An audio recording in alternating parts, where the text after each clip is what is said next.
ناظرین گرامی، حضرت عیسیٰ علیہ السلام جلیل القدر اور اولو العزم پیغمبروں میں سے ہیں، اور جس طرح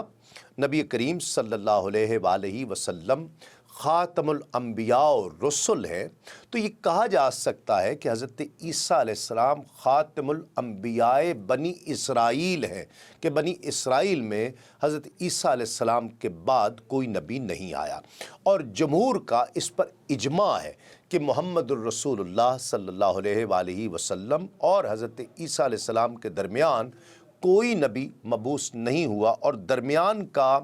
ناظرین کرام یہ زمانہ جس کی مدت کم و بیش 570 سال ہے، یہ فترۃ الوحی یعنی انقطاع وحی کا زمانہ کہا جاتا ہے۔ حضرت عیسیٰ علیہ السلام کی جلالت قدر اور عظمت شان کا ایک امتیازی نشان یہ بھی ہے کہ اگر انبیاء بنی اسرائیل میں حضرت موسیٰ علیہ السلام کو نبوت و رسالت کا مقام امامت حاصل ہے، تو عیسیٰ علیہ السلام مجدد انبیاء بنی اسرائیل کہلاتے ہیں،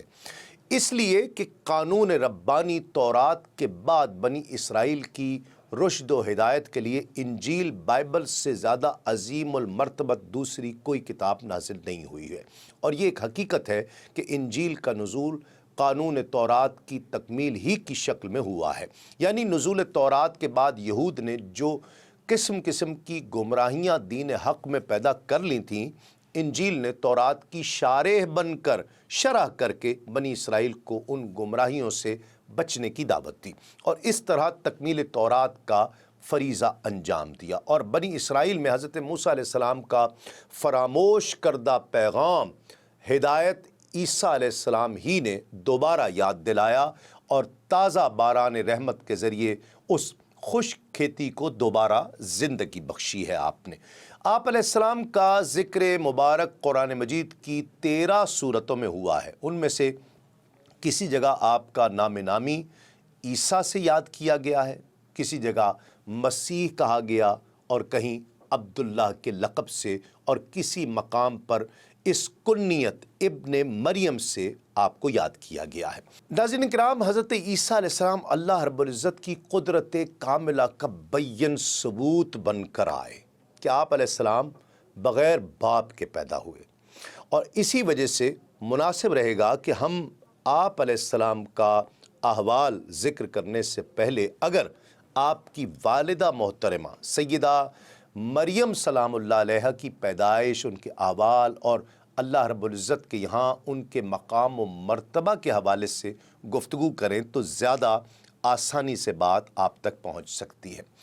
ناظرین کرام، بنی اسرائیل میں عمران ایک عابد و زاہد شخص تھا، اور اسی زہد و عبادت کی وجہ سے، تقوی اور ورع کی وجہ سے نماز کی امامت بھی انہی کے سپرد تھی، اور ان کی بیوی حنہ بھی بہت پارسا اور عابدہ خاتون تھی، اور اپنی نیکی کی وجہ سے وہ دونوں بنی اسرائیل میں بہت محبوب تھے، مقبول تھے۔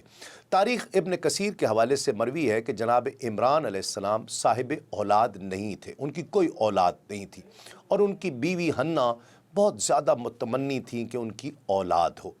وہ اس کے لیے درگاہ الہی میں دست بدعا اور قبولیت دعا کے لیے ہر وقت منتظر رہا کرتی تھی۔ کہتے ہیں کہ ایک مرتبہ حنہ صحن مکان میں چہل قدمی کر رہی تھی کہ دیکھا کہ ایک پرندہ اپنے بچے کو پیار کر رہا ہے، اسے کھانا کھلا رہا ہے۔ حضرت حنہ کے دل پر یہ دیکھ کر سخت چوٹ لگی، اور اولاد کی تمنا جوش مارنے لگی، اور حالت اضطراب میں بارگاہ الہی میں دعا کے لیے آپ نے ہاتھ اٹھائے اور عرض کیا کہ اے پروردگار، اسی طرح مجھ کو بھی اولاد عطا کر کہ وہ ہماری آنکھوں کا نور اور دل کا سرور بنے۔ دل سے نکلی ہوئی دعا نے قبولیت کا جامہ پہنا، اور حنہ نے چند روز بعد محسوس کیا کہ وہ حاملہ ہیں۔ حنہ کو اس احساس سے اس درجہ مسرت ہوئی کہ انہوں نے نظر مان لی کہ جو بچہ پیدا ہوگا اس کو ہیکل مسجد اقصیٰ کی خدمت کے لیے وقف کر دوں گی۔ ناظرین کرام، بنی اسرائیل کی مذہبی رسوم میں سے یہ رسم بہت مقدس سمجھی جاتی تھی کہ وہ اپنی اولاد کو ہیکل کی خدمت کے لیے وقف کریں۔ بہرحال اللہ رب العزت نے عمران کی بیوی حنہ کی دعا کو شرف قبولیت بخشا، اور وہ مسرت و شادمانی کے ساتھ امید بر آنے کی گھڑی کا انتظار کرنے لگی۔ فتح الباری میں بحوالہ بشر بن اسحاق لکھا ہے کہ حنہ ابھی حاملہ ہی تھیں کہ ان کے شوہر عمران کا انتقال ہو گیا۔ حافظ ابن حجر لکھتے ہیں کہ جب مدت حمل پوری ہو گئی اور ولادت کا وقت آن پہنچا تو حنہ کو معلوم ہوا کہ ان کے بطن سے لڑکی پیدا ہوئی ہے۔ جہاں تک اولاد کا تعلق ہے، حنہ کے لیے یہ لڑکی بھی لڑکے سے کم نہیں تھی، مگر ان کو افسوس یہ تھا کہ میں نے جو نظر مانی تھی وہ کیسے پوری ہوگی، اس لیے کہ لڑکی کس طرح مقدس ہیکل کی خدمت کر سکے گی۔ لیکن اللہ رب العزت نے ان کے افسوس کو یہ کہہ کر بدل دیا کہ ہم نے تیری لڑکی کو ہی قبول کیا اور اس کی وجہ سے تمہارا خاندان بھی معزز اور مبارک قرار پائے گا۔ حنہ نے لڑکی کا نام مریم رکھا۔ سریانی میں اس کے معنی خادمہ کے ہیں، چونکہ یہ ہیکل کی خدمت کے لیے وقف کر دی گئی تھی، اس لیے یہ نام ہی موضوع سمجھا گیا۔ قرآن مجید نے اس واقعے کو معجزانہ اختصار کے ساتھ اس انداز سے بیان فرمایا: اعوذ باللہ من الشیطان الرجیم، اذ قالت امرأۃ عمران رب انی نذرت لک ما فی بطنی محررا فتقبل منی انک انت السمیع العلیم، فلما وضعتها قالت رب انی وضعتها انثی واللہ اعلم بما وضعت ولیس الذکر کالانثی وانی سمیتها مریم وانی اعیذها بک وذریتها من الشیطان الرجیم فتقبلها ربها بقبول حسن وانبتها نباتا حسنا وکفلها زکریا۔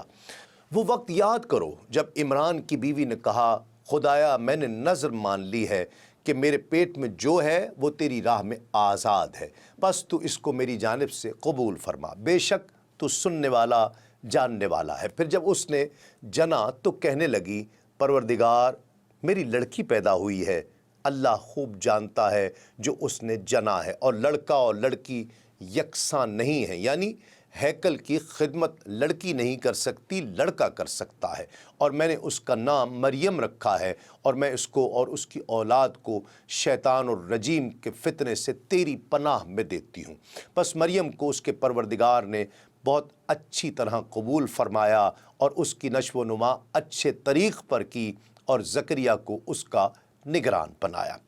حضرت مریم سلام اللہ علیہا جب سن شعور کو پہنچیں اور یہ سوال پیدا ہوا کہ مقدس ہیکل کی یہ امانت کس کے سپرد کی جائے، تو کاہنوں میں سے ہر ایک نے یہ خواہش ظاہر کی کہ اس مقدس امانت کا کفیل مجھ کو بنایا جائے، مگر اس امانت کی نگرانی کا اہل حضرت زکریا سے زیادہ اس وقت کوئی اور نہیں تھا، اس لیے کہ وہ مریم سلام اللہ علیہا کی خالہ عیشا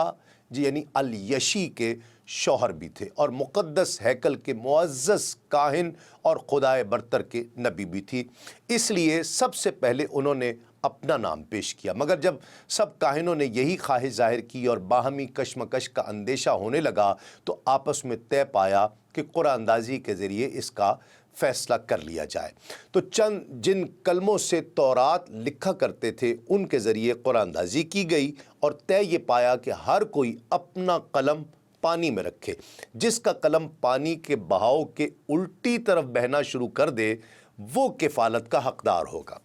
سب نے اپنی قلم پانی میں ڈالی تو حضرت زکریا علیہ السلام کا قلم الٹی طرف بہنا شروع ہو گیا۔ اسی طرح حضرت مریم سلام اللہ علیہا کی کفالت آپ کرنے لگے۔ حضرت زکریا علیہ السلام نے حضرت مریم سلام اللہ علیہا کے صنفی احترامات کا لحاظ رکھتے ہوئے ہیکل کے قریب ایک حجرہ ان کے لیے مختص کر دیا، تاکہ وہ دن میں وہاں رہ کر عبادت الہی سے بہرہ ور ہوں، اور جب رات ہو تو ان کو اپنے مکان پر ان کی خالہ عیشا کے پاس لے جاتے اور وہ وہیں پر رات بسر کیا کرتی۔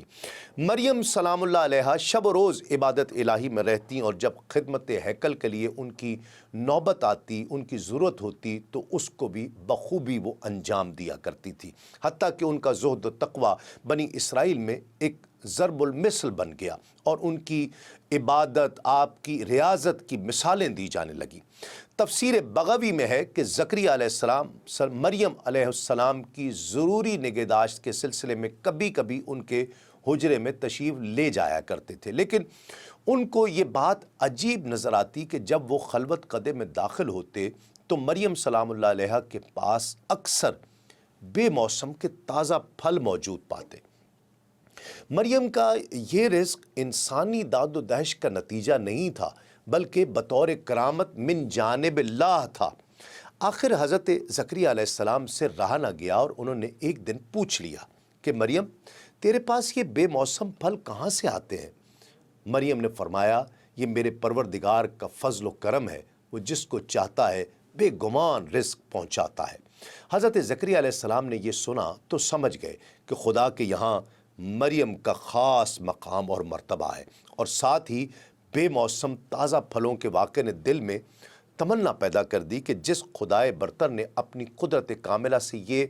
پھل بے موسم پھل پیدا کر دیے، وہ میرے بڑھاپے اور بیوی کے بانجھ ہونے کے باوجود مجھے بے موسم پھل یعنی بیٹا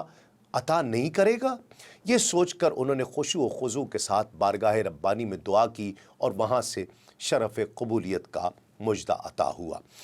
مریم سلام اللہ علیہ اسی طرح ایک عرصہ تک اپنے مقدس مشاغل کے ساتھ پاک زندگی بسر کرتی رہیں، اور مقدس ہیکل کا سب سے مقدس مجاور یعنی حضرت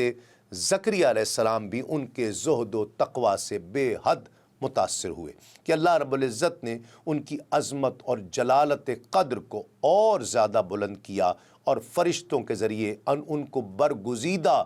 بارگاہ الہی ہونے کی یہ بشارت سنائی۔ قرآن مجید میں ارشاد ربانی ہے، اعوذ باللہ من الشیطان الرجیم، وَإِذْ قَالَتِ الْمَلَائِكَةُ يَا مَرْيَمُ إِنَّ اللَّهَ اصْطَفَاكِ وَطَهَّرَكِ وَاصْطَفَاكِ عَلَى نِسَاءِ الْعَالَمِينَ یا مریم اقنتی لربکی واسجدی ورکعی مع الراکعین۔ اے پیغمبر، وہ وقت یاد کیجئے جب فرشتوں نے کہا، اے مریم، بلا شبہ اللہ رب العزت نے تجھ کو بزرگی دی اور پاک کیا اور دنیا کی عورتوں پر تجھ کو برگزیدہ کیا۔ اے مریم، اپنے پروردگار کے سامنے جھک جا اور سجدہ ریز ہو جا اور نماز پڑھنے والوں کے ساتھ نماز ادا کر۔ ناظرین کرام، حضرت مریم سلام اللہ علیہ جبکہ نہایت عابدہ، زاہدہ اور تقوی و طہارت میں ضرب المثل تھیں، اور جبکہ عن قریب ان کو جلیل القدر پیغمبر حضرت عیسیٰ علیہ السلام کی والدہ ماجدہ ہونے کا شرف بھی حاصل ہونے والا تھا، تو من جانب اللہ ان کی تقدیس و تطہیر کا یہ اعلان بلا شبہ حق بحقدار رسید کا مصداق ہے۔ قرآن مجید نے بھی حضرت زکریا اور حضرت یحییٰ علیہ السلام کے واقعے کو حضرت عیسیٰ علیہ السلام کی بعثت کی تمہید قرار دیا ہے، اور یحییٰ علیہ السلام کو حضرت عیسیٰ علیہ السلام کا مبشر اور مناد بتایا ہے۔ سورہ آل عمران میں ارشاد ربانی ہے، اللہ رب العزت نے ارشاد فرمایا، اعوذ باللہ من الشیطان الرجیم، فنادتہ الملائکۃ وہو قائم یصلی فی المحراب ان اللہ یبشرک بیحییٰ مصدقا بکلمۃ من اللہ۔ پس جب فرشتوں نے اس کو اس وقت پکارا جبکہ وہ حجرے میں کھڑا ہوا نماز پڑھ رہا تھا، بے شک اللہ تعالیٰ تجھ کو یحییٰ فرزند کی بشارت دیتا ہے جو اللہ کے کلمہ یعنی عیسیٰ علیہ السلام کی تصدیق کرے گا۔ دین اسلام کے مختلف امور سے آگہی کے لیے ابھی سنو نیوز کا یوٹیوب چینل سبسکرائب کیجئے اور بیل آئیکن کا بٹن ضرور پریس کیجئے۔